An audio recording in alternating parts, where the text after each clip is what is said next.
عبد ابن حمید، ابن جریر، ابن منذر، ابن ابی حاتم، ان لوگوں نے قتادہ سے روایت کیا ان المنافقین ارادوا ان یظہروا ما فی قلوبہم من النفاق.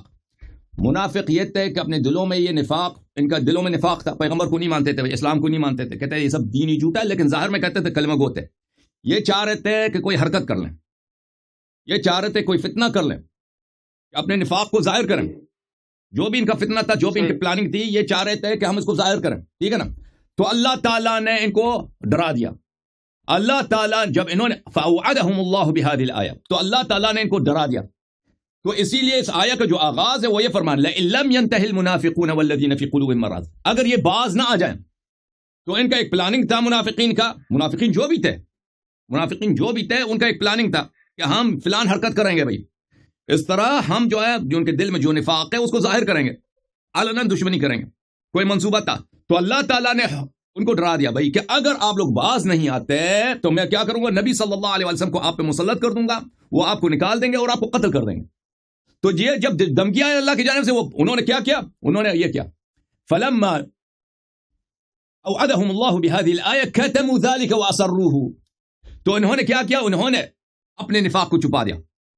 اب جو ہم بے عزت ہو جائیں گے، وہ جو ہو جائیں گے، اور ہمارا جو پلاننگ ہے وہ پیغمبر صلی اللہ علیہ وسلم کو پتہ چل گیا ہے، اس لیے جو انہوں نے چھپا دیا اپنے منصوبوں کو. آیا کا مطلب یہ ہے، آیا ایک شرط ہے کہ اگر یہ باز نہ آ جائیں، وہ ایک خاص فعل ہے جو انہوں نے بنایا تھا، اس خاص فعل سے کہ وہ اب یہ وہ یہاں پہ نہیں بتایا کہ وہ خاص فعل کیا تھا، کہ یہ انہوں نے کوئی منصوبہ بنایا تھا، کوئی حرکت کریں گے.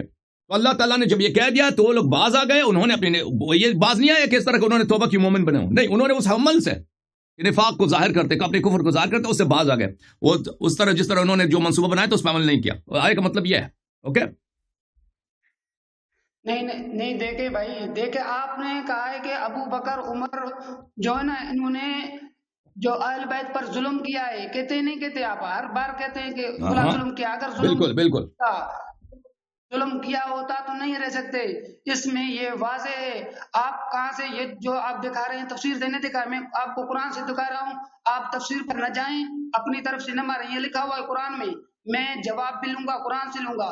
تو مدینے میں نہیں رہ سکیں گے، یہ قرآن میں لکھا ہوا ہے بھائی. تو لم ينتهي تو باز آ گئے نا. اگر وہ اپنے نفاق سے جو انہوں نے جو منصوبہ بنایا تھا اس سے باز نہ آ جائیں، ہم رسول صلی اللہ علیہ وسلم کو ان پر مسلط کر دیں گے، رسول اللہ صلی اللہ علیہ وسلم ان کو پکڑ لیں گے، ان کو قتل کر دیں گے، ان کو مدینے سے بھی بدر کر دیں گے. وہ لوگ باز آ گئے، ان کا جو منصوبہ تھا وہ باز آ گئے. اس کا مطلب یہ نہیں کہ وہ مومن تھے، اس کا مطلب یہ نہیں تھا کہ وہ مخلص بن گئے، وہ خاص منصوبے سے باز آ گئے. نہیں دیکھیں بالکل یہ بات اللہ رب العزت کو پہلے ہی معلوم تھا حسن اللہ یاری پیدا ہوگا. اگر آپ کہتے ہیں نا، اگر آپ کہتے ہو اس کا مطلب ہے کہ مدینے سے تو کوئی منافق نکلا بھی نہیں. منافقین اس طرح نہیں تھا کہ وہ غیر طبیعی موت سے جلدی مر جاتے تھے. منافقین پیغمبر نے ان کو بھی قتل نہیں کیا صلی اللہ علیہ وسلم نے. منافقین تو زندہ تھے، لمبی حیاتیں تھیں ان کی. تو اس کا مطلب یہ کہ مدینے میں کوئی منافق ہی نہیں ہے. جتنے قرآن کی آیات ہیں منافقین کے لیے وہ سب کے سب جھوٹ ہیں، کیونکہ پیغمبر نے کسی مدینے سے کسی منافق کو نکالا نہیں. پیغمبر صلی اللہ علیہ وسلم نے کسی منافق کو قتل نہیں کیا. اعلیٰ ان کو پیغمبر نے آپ کی کتابوں میں یہی ہے کہ جو حذیفہ کو نام بتائے تھے وہ بھی ظاہر نہیں کیے. تو اس کا مطلب یہ ہے کہ سب جھوٹے پر کوئی منافق ہے ہی نہیں، کیونکہ سب منافق آخر میں مدینے میں مرے. کسی کوئی باہر گیا نہیں. آپ کو کیسے پتہ چلا کہ یہ تو اس قرآن کی نص کے خلاف آپ بات کر رہے ہیں؟ یہ قرآن کی نص ہے، اس میں قرآن کی نص کو آپ غلط ترجمہ کر رہے ہیں نا. قرآن تو یہ کہہ رہا ہے کہ اگر یہ باز نہ آ جائیں تو ان کی سزا یہ ہوگی. اگر وہ باز آ گئے تو وہ سزا نہیں ملے گی نا، تو وہ باز آ گئے.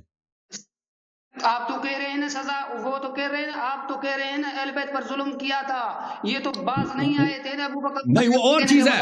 وہ اور قرآن یہ نہیں کہہ رہا کہ اگر یہ اہل بیت علیہ السلام پہ ظلم کریں گے تو ہم ان کو یہ سزا دیں گے. یہ آیا اس کے متعلق نہیں ہے. یہ اور منصوبہ تھا ان کا، یہ ان لوگوں کا اور حیات نبی صلی اللہ علیہ وسلم میں تھا کہ کچھ حرکت ان لوگوں نے کرنی تھی، اس سے اللہ تعالیٰ نے ان کو ڈرایا. یہ وہ کون سا منصوبہ تھا آپ کو پتا ہے؟ وہ کون سا منصوبہ تھا؟ اس میں روایات بہت زیادہ ہیں. اچھا متعدد ہے. یہاں پہ تفسیر الدر منصور میں اس کی روایات زیادہ، ہمارے کتب میں اس کی روایات نہیں ہے اس آیہ کے متعلق ان کا کیا منصوبہ تھا، لیکن تفسیر الدر منصور میں اس کی روایت کی ہے. کیا آپ جو کہہ رہے ہیں نا، آپ جو فرما رہے ہیں وہ آپ جو مطلب بتا رہے ہیں وہ اس کا آیہ کا مطلب وہ نہیں ہے. وہی ہے، بالکل وہی ہے. اللہ رب العزت ان کو مدینے سے نہیں نکالے گا. ہم کہتے ہیں کہ ابو بکر تو کس مدینے کس کو نکالا بھائی؟ کون سا منافق ہے؟ آپ 4-5 منافقین کا نام بتائیں نا جن کو قتل کیا پیغمبر نے، جن کو مدینے سے نکالا. قتل نہیں بھائی، اللہ رب العزت نے منع وعدہ پورا نہیں کیا نا، پھر تو آیت کے خلاف ہے بھائی، سراسر خلاف ہے قرآن. او بھائی آیا کیا آیا کا، او بھائی صاحب آیا کا ایک شرط ہے شروع میں، وہ شرط کیا ہے؟ لئن لم ينتهي المنافقون والذين في قلوبهم مرض والمرجفون في المدینہ. اس کا کیا مطلب ہے لئن لم ينتهي؟ اگر وہ خبروں اڑانے سے باز نہیں آتے ہیں. نہیں یہ نہیں ہے. اگر وہ خبروں غلط ترجمہ نہ کرو، اگر خبریں اڑانے سے باز نہ آئیں، یہ نہیں ہے ترجمہ. جی جی کیا ترجمہ؟ جی کیا کون سے لفظ کا؟ لئن لم ينتهي المنافقون والذين في قلوبهم مرض والمرجفون في المدینہ. اس کا کیا مطلب ہے؟ اور منافق وہ لوگ جن کے دلوں میں کفر کا مرض ہے. وہ فرمان علی سے پڑھ رہا ہوں میں، اے رسول، منافق لوگ جن کے دلوں میں کفر کا مرض ہے اور جو لوگ مدینے میں بری خبریں اڑایا کرتے ہیں، اگرچہ وہ اپنی شرارتوں سے باز نہیں آئے تو ہم ان کو ایک نہ ایک. اگر اپنی شرارتوں سے باز نہ آئے، یہ شرارتیں کیا تھیں بھائی؟ یہ شرارتیں کیا تھی؟ تو آپ تو کہتے ہیں نا نبی پاک صلی اللہ علیہ وسلم سے فلاں کیا. آپ نے کہاں سے نکال دیا کہ یہ شرارتیں اہل بیت علیہ السلام پہ ظلم سے مراد اہل بیت علیہ السلام پہ ظلم ہے؟ نبی صلی اللہ علیہ وسلم کی حیات میں بھائی کوئی اہل بیت پہ ظلم نہیں کرتا تھا. جب تک نبی صلی اللہ علیہ وسلم زندہ تھے ان پہ کوئی ظلم نہیں کرتا تھا. آیا یہ بتا رہے ہیں کہ میرے بھائی دیکھو بھائی، لئن لم ينتهي، اگر باز نہ آ جائیں منافق اور جن کے دلوں میں بیماری ہے، والمرجفون فی المدینہ، اور جو مدینہ میں افواہیں پھیلا رہے ہیں. اچھا کیا کریں گے؟ لنغرینک بکم، ہم آپ کو ان پہ کیا کریں گے؟ ان کو ڈیوٹی دیں گے. ہم آپ کو حکم دیں گے، آپ کو ڈیوٹی دیں گے، آپ کو ان پہ مسلط کریں گے کہ آپ کیا ان کے ساتھ کوئی اقدام اٹھائیں. تو اس کا دیکھیں نبی صلی اللہ علیہ وسلم کے زمانے میں کوئی اہل بیت علیہ السلام پہ ظلم نہیں کر سکتا تھا. اہل بیت علیہ السلام پہ جو ظلم ہوا ہے وہ نبی صلی اللہ علیہ وسلم کے بعد بھی ہوا ہے، ٹھیک ہے نا. تو ابھی یہ جو شرارت کی بات ہو رہا ہے کہ مدینے میں افواہیں پھیلا رہے ہیں یا وہ جن کے دل میں مرض ہے، اس سے یہ جو شرارت ہے اس سے مراد اہل بیت علیہ السلام پہ ظلم نہیں ہے. اور لنغرینک بہم ثم لا یجاورونک فیہا الا قلیلا، پھر وہ آپ کے ساتھ نہیں رہ سکیں گے مگر کم مدت. ملعونین اینما ثقفوا اخذوا، یہ ملعون ہے جہاں بھی ان کو ہم حکم دیں گے کہ ان کو پکڑ کے ان کو قتل کریں. اچھی بات ہے. یہ جو لوگ تھے نا، یہ لوگ باز آ گئے تھے اپنے وہ جو ان کی جو فعل تھا. اور اگر آپ کہتے ہیں بعد وفات نبی صلی اللہ علیہ وسلم، تو یہ آیت واضح کہہ رہا ہے کہ پیغمبر کی یہ ڈیوٹی ہوگی، نبی صلی اللہ علیہ وسلم کی ڈیوٹی ہوگی کہ نبی صلی اللہ علیہ وسلم ان کو پکڑ ان پہ مسلط ہو جائیں گے، ان کو مدینے سے نکال دیں گے. تو نبی صلی اللہ علیہ وسلم کے بعد اگر انہوں نے کوئی حرکت کی تو پیغمبر تھے ہی نہیں، تو وہ آیت کا اطلاق اس مسئلے پہ کیسے ہو سکتا ہے؟ اچھا آپ اس کو مقید کر رہے ہیں، آیت کو آیت کو صحیح بتا رہے ہیں. نہیں، یہ تو آیت مقید تو نہیں کہہ رہا ہے نا. اللہ او بھائی مدینے میں منافق رہتے تھے یا نہیں رہتے تھے؟ مجھے بتائیں. یہ اس آیت کے مطابق میں کہہ رہا ہوں کہ منافق بھی نہیں رہ سکے گے. اللہ تھوڑی عرصہ رہے تو رہے، اس کے بعد نہیں رہے. اچھا اس بھائی صاحب کا عقیدہ یہ ہے کہ منافق سب کے سب توبہ کر لے اچھے لوگ بن گئے، یہ کہہ رہے ہیں مدینے میں جتنے لوگ تھے سب صحیح تھے؟ کہاں پہ تاریخ میں دکھاؤ نا، تاریخ میں دکھاؤ کہ ان کو پیغمبر نے کسی کو نکال دیا. ایک دو تین نام بتاؤ نا جو لوگ مدینہ سے نکلے تھے. ومن حولکم ومن اہل المدینہ مردوا علی النفاق ومن حولکم من الاعراب منافقون ومن حول المدینہ مردوا علی النفاق. مدینے کے لوگ ایسے لوگ ہیں کہ یہ نفاق میں استاد ہیں. یہ قرآن مجید کی آیت ہے. آپ کہتے ہیں سب نکل گئے تھے، کہ آپ بتائیں نا 4-5 آدمی. اور یہ آدمی دیکھو مولوی صاحب، یہ آپ کی میں کیا عرض کروں، میں آپ کی بہترامی نہیں کرنا چاہ رہا، لیکن یہ نہایت جہل ہے کہ آپ کے مدینے میں کوئی منافق نہیں تھا، سب باز آ گئے تھے. اس کو کوئی نہیں مان رہا، نہ اس کی کوئی آیت ہے نہ کوئی روایت ہے، کچھ بھی نہیں. وہ آیت بھی آپ غلط پڑھ رہے ہیں نا. آیا یہ کہہ رہے ہیں کہ اگر منافق توبہ نہ کریں تو ہم ان کو مدینے سے نکال دیں گے. تو مدینے سے کوئی نہیں نکلا، اس کا مطلب یہ کہ منافق سب توبہ کر لی. مدینے میں کوئی منافق نہیں تھا. یہ جو ہے نا آیا وہ آیا کا غلط ترجمہ ہے. نہیں آپ غلط میرا مطلب لے رہے ہیں. میں نہیں یہ کہہ رہا، میں کہہ رہا ہوں کہ اللہ رب العزت نے کہا تھوڑے عرصے، چند عرصے کے بعد یہ چند روزوں کے سوا نہیں رہ سکے گا. اگر رہتے بھی تھے تو تھوڑے دن رہے.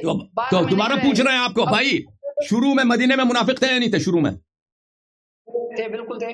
تو بعد میں یہ کہاں گئے؟ سب سیدھے بن گئے جی، سب اچھے لوگ بن گئے منافق؟ دیکھ قرآن میں یہ لکھا ہوا ہے چند روز، ٹھیک ہے نا، اس آیت نازل ہونے کے بعد چند دن نہیں دے سکیں گے۔ اوکے بھائی، ٹھیک ہے بھائی، ٹھیک ہے، صحیح، تم صحیح کرو۔ مولوی صاحب منافق جو ہے نا مدینے میں کوئی منافق ہی نہیں تھا۔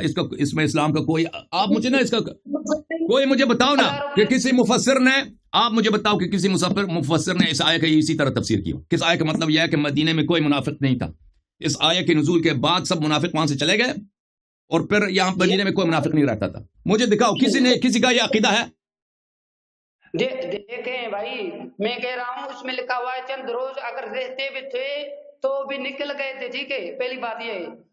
تو اس کا مطلب یہ ہوا کہ مدینے میں منافق کوئی نہیں تھا نا بعد میں، اس کا یہ مطلب نکال رہے ہو؟ نہیں جی، نہیں ہے۔ ابھی تک جو ابھی مصلی پر کھڑے ہوئے ہیں، آپ ان پر ابو بکر عمر پر اعتراض کرتے ہیں، کچھ ساتھی ہیں جو ان کے اماموں پر اعتراض کرتے ہیں۔ اللہ نے دونوں کا جواب اسی میں دے دیا کہ چند دنوں کے سوال۔ بھائی مدینے میں منافق اس آیت کے نزول کے کچھ دن بعد مدینے میں منافق رہے یا نہیں رہے؟ بھائی ایک بات جواب دے دو۔ اس آیت کے تحت تو قرآن کی یہ واضح حکم ہے، آپ کہہ رہے تاریخ میں دکھائی رہے دینے، میں تاریخ کو آپ واضح جواب دے دو بھائی، آیت نہ کہو آیت کے مطابق، مجھے جواب دے دو۔ اس آیت کے نزول کے بعد مدینے میں منافق رہے یا نہیں رہے؟ یہ سب ختم ہو گئے؟ میں کہہ رہا ہوں نا قرآن ملکا ہوا نہیں رہے تھے، بس یہ کہہ رہا ہے قرآن کہہ رہا ہے۔ تو اگر آئے یہ بتا رہے نا، تو آپ میرا آپ کو چیلنج ہے، آپ کسی بھی عالم اسلام کے اتنے مفسر ہیں، اتنے مورخ ہیں، ان کے کسی کا قول مجھے دکھا دو۔ قرآن تو صرف آپ کو نہیں آتی نا، آپ میرا سوال سن لو پھر جواب دے دو۔ دیکھو آپ کو تو قرآن پڑھنا بھی سیدھی طرح سے نہیں آتی نا، ترجمہ بھی نہیں آتا، آپ کو ترجمہ دیکھنا پڑتا ہے۔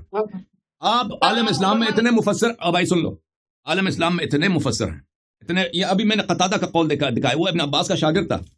قتادہ کا میں نے قول دیکھا، وہ ابن عباس کا شاگرد تھا، وہ تابعی ہے، وہ مفسرین کا استاد ہے، مفسرین کا امام ہے۔ اچھا آپ کہہ رہے ہیں وہ غلط ہے، ٹھیک ہے بھائی، آپ کسی مفسر کا قول دکھائیں، کسی عالم کا یہ قول دکھائیں کہ مدینے میں کوئی منافق نہیں تھا، اس آیت کے نزول کے بعد سب اچھے لوگ بن گئے، دکھاؤ نا۔ آیت صرف آپ کو آتا ہے، دوسروں کو نہیں آتا؟ دیکھیں ابھی آپ نے بات شروع کی، ابھی میرے سے جب آپ نے بات شروع کی، آپ نے، میں نے کہا میں قرآن پڑھوں گا، تو آپ نے کیا کہا؟ مفسرین کے اقوال پیش نہ کرنا، ان کی بات میرے وہاں حجت نہیں ہے۔ تو پھر میں قرآن کے مقابلے میں آپ کے مفسرین کو، تو قرآن آپ غلط پڑھ رہے ہو نا، تو میں آپ کو کیسے سمجھاؤں کہ قرآن آپ نہیں سمجھ رہے؟ میں بھی کہہ رہا ہوں قرآن حجت، مفسرین کے اقوال حجت نہیں ہے، لیکن قرآن جب آپ سمجھ نہیں رہے نا، میری بات کو تو نہیں مان رہے، تو میں کہہ رہا ہوں کم از کم اپنے فرقے علماء کی دیکھو کہ انہوں نے قرآن اس آیت کو کیسے سمجھا ہے، انہوں نے اس آیت کی کیسے تفسیر کی ہے۔ کوئی آیا آج تک عالم اسلام میں کہہ دے کہ اس آیت کی روح سے مدینے میں پر منافق نہیں رہے؟ آپ دکھاؤ نا کہ کوئی اور بھی اسی آیت کا مفہوم یہی ہو، کسی اور نے بھی کہا آیت کا مفہوم، آیت یہ کہہ رہا ہے، آیت یہ کہہ رہا ہے کہ یہ اپنے اس خاص منصوبے سے اگر باز نہ جائیں۔ دیکھیں آیت یہ کہہ رہا ہے، اگر یہ، ایک منٹ بھائی، ان کا ایک خاص منصوبہ تھا، اگر اس خاص منصوبے سے باز نہ آ جائیں تو ہم ان کو بے آبرو کر دیں گے اور پھر یہاں پہ نہیں رہ سکیں گے، ان کو قتل کیا جائے گا۔ تو وہ اپنے منصوبے سے باز آ گئے، اس کا مطلب یہ نہیں کہ وہ نفاق سے باز آ گئے، انہوں نے اپنے نفاق کو اندر چھپا دیا۔ یہ نص الفاظ ہے آپ کے قتادہ کے۔ اچھا اگر یہ بات ہے تو وہ منافق اس آیت کے بعد رہے تھے، وہ کتنے تھے، ان کے نام کیا تھے؟ چلو ٹھیک ہے، بہت زیادہ تھے، بہت زیادہ تھے، ابو بکر، عمر، عثمان، سعد وقاص، طلحہ، زبیر۔ ہاں جی یہ نام چاہیے تو ہم آپ بڑوں کے نام دکھا دیتے ہیں جنہوں نے اپنا نفاق چھپا دیا تھا۔ تم آیت کا غلط ترجمہ کر رہے ہو نا مولوی صاحب۔ وہ مسجد میں امامت کرا رہے تھے، علی ان کے پیچھے نماز پڑھ رہا تھا۔ امیر المؤمنین علیہ السلام نے کبھی ان کے پیچھے نماز نہیں پڑھی، ہے پہلی بات ہے، اور آپ کے مذہب میں منافق کے پیچھے نماز ہوتی ہے، اہل بدعت کے پیچھے نماز ہوتی ہے۔ ہمارے علی رضی اللہ تعالیٰ عنہ نے پڑھی ہے، تمہاری کتابوں میں لکھا ہوا ہے، ابو بکر عمر نے اور عثمان کے پیچھے 24 سال انہوں نے نماز پڑھی ہے۔ تو نماز تو آپ کے مذہب میں خسرے کے پیچھے بھی ہوتی ہے نا، بخاری میں تو یہ لکھا ہے کہ نماز خسرے کے پیچھے بھی ہوتی ہے۔ اس کے پیچھے؟ خسرے کے پیچھے۔ اچھا پھر کیا ہوا؟ پھر یہ مطلب ہوا کہ اگر اس کا مطلب یہ ہے کہ اگر کوئی خسرا ہے اس کے پیچھے آپ نماز پڑھ سکتے ہیں، اگر کسی پیچھے آپ نے نماز پڑھی نا تو اس کا مطلب ہے اس کی مردانگی بھی ثابت نہیں ہوتی اس کی دیکھیں یہ تو منافق کے پیچھے نماز ہو۔ یہ کتاب بخاری، یہ دیکھو صحیح بخاری، چاپ دار احیاء تراث العربی، یہ دیکھو باب امامت المفتون والمبتدع، مفتون اور مبتدع، اہل فتنہ اور اہل بدعت، بدعتی جو کافر جہنمی ہے اس کے پیچھے نماز ہوتی ہے۔ اچھا وقال الحسن صلی علیہ وعلیہ بدعتہ، صلی علیہ بدعتہ، اس کے پیچھے نماز پڑھو، اور بدعت اس کی جو اپنی ذمہ داری ہے، بدعت جو ہے اس کی اپنی پرابلم ہے. اچھا، زہری نے فرمایا کہ لا نرى ان يصلى خلف المخنث الا من ضرورة لا بد منها، مجبوری میں آپ مجبور ہو جائیں تو کوئی پرابلم نہیں ہے، خسرے کے پیچھے بھی نماز پڑھ سکتے ہیں. تو یہاں پہ حدیث نقل کرتے ہیں عثمان سے کہ عثمان جب محاصرہ ہوا تھا اپنے گھر میں، اس کو گرایا تھا صحابہ نے قتل کرنے کے لیے، تو لوگوں نے امام سے عثمان سے کہا کہ آپ نماز آ کے پڑھیں، تو انہوں نے کہا کہ انہی کے پیچھے نماز پڑھو، انہی کے پیچھے نماز پڑھو جنہوں نے عثمان کو قتل کیا تھا.